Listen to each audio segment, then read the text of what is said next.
Stay right there. Put your hand. 22, Kentucky and Beer, back 3 out of 55 and 417, 9122. Stand up straight.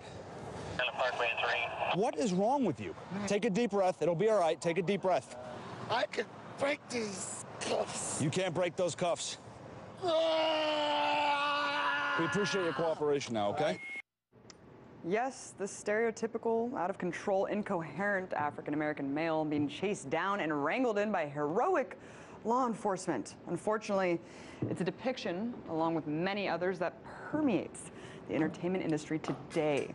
So, how does the media's construction of race shape our perception of crime and inequality? And how does that perception then influence reality?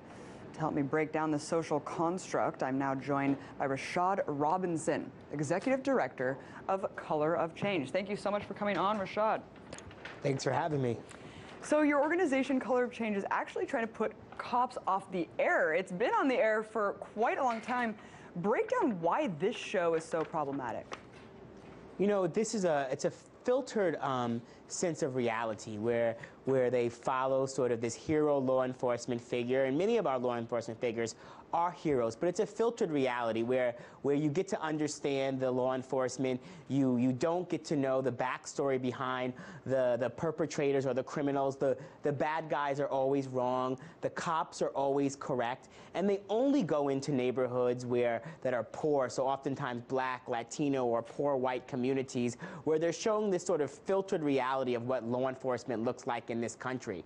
You know, our theory here at ColorofChange is this is part of the ongoing challenge with media and their depictions of people of color and poor people in this country. If cops really wanted to have a show about the kind of macro challenges that we have in this country around crime, they would do a show on Wall Street or on Capitol Hill, where the type of crime really does impact sort of broad ranges of Americans in the way that we get to live every day. But instead they go into communities that are poor, you know, show low-level criminals. They make all sorts of arrangements and agreements with police departments, so they'll never show instances of police brutality. They'll never show instances where the police sort of step outside of what they're supposed to do. And for 25 years, corporations all around the country have placed their brands next to this show, have sponsored it on Fox. And what we're saying is that enough is enough. In the months and year now following the murder of Trayvon Martin and Jordan Davis in Florida, and this sort of ongoing challenges that we see here in New York City with the stop and frisk policy, you know, we've got to do everything that we can to ensure that media is showing the true reality of what's actually happening in our communities. You know, Rashad, growing up in a predominantly white neighborhood and then moving to a predominantly Black neighborhood in Oakland, California, I've heard a lot of crazy racist remarks. One that kind of stuck with me is that prisons are mostly full of Black people, therefore Black people are inherently criminal. I mean, it's so frustrating to hear this. How do you respond to something like this? Well, you know, if any community is over-policed and has high rates of police where they can kind of have carte blanche at communities, we're going to see high rates of crime being reported. Now, if they were over-policing on the Upper West Side of New York City or down on Wall Street, I'm sure that they would have a lot of instances where they would be catching people for all sorts of drug offenses and other type of offenses that probably happen in those communities. Police are oftentimes targeting, you know, poor communities. We have a war on drugs in this country that has not proven to make us any safer. And in particular, what we've also seen is a type of policing that we see in TV shows like Cops, or the type of policing that we see here in New York City with 700,000 stop and frisk happen, only leading to a really small percentage of arrests, but in the process dehumanizing, you know, hundreds of thousands of young Black and Latinos in this community. That doesn't make us any safer. When people in communities that are riddled with crime can't trust law enforcement, don't see them as partners in making their community safer, but actually see them as predators in the community, we actually don't solve crimes. We don't make our community safer. Right, and so Bloomberg, really quickly, I just wanted to say something about the stop and frisk. Bloomberg said, you know, it's not about racial profiling. Of course it is. It was even revealed through an audio recording between two cops that were actually being trained to single out African-American males in stop and frisk. How widespread, I mean, even though this was an institutionalized program in New York, how widespread do you think that type of program is across the United States? Well, what we're actually seeing is stop and frisk being exported. You mentioned Oakland, and that's one of the places where they're trying to export stop and frisk.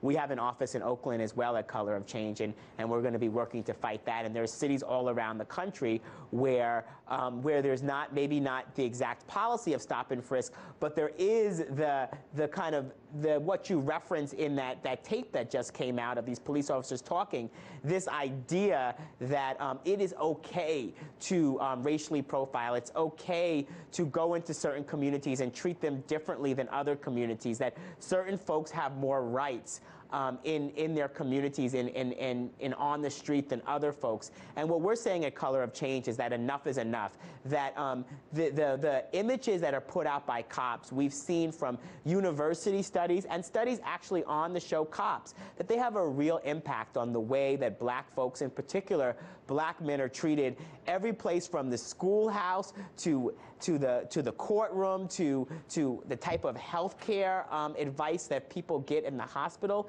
These have real-world implications.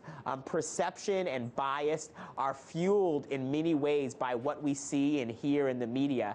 And we've got to hold corporate media accountable. We've got to, in particular, hold corporations that come to black folks and say, buy our products and use our services, and then put their corporate brands next to a show like Cops, and to say that you really can't have it both ways. Rashad, we do have a long road ahead of us, and which it kills me to hear people say racism isn't an issue anymore, sexism isn't an issue anymore. I mean, clearly we have a lot to tackle in this country. Let's talk about another institutionalized policy that your organization has actually tackled quite a bit, pushed by the American Legislative Exchange Council, or better known as ALEC, the Stand Your Ground law, of course, used as Zimmerman's defense in the shooting of Trayvon Martin. How does this law breed racial injustice as well? We have about a minute left. Well, it's a vigilante law. It promotes the ability that people can take matters into their own hands when they feel they've been wronged.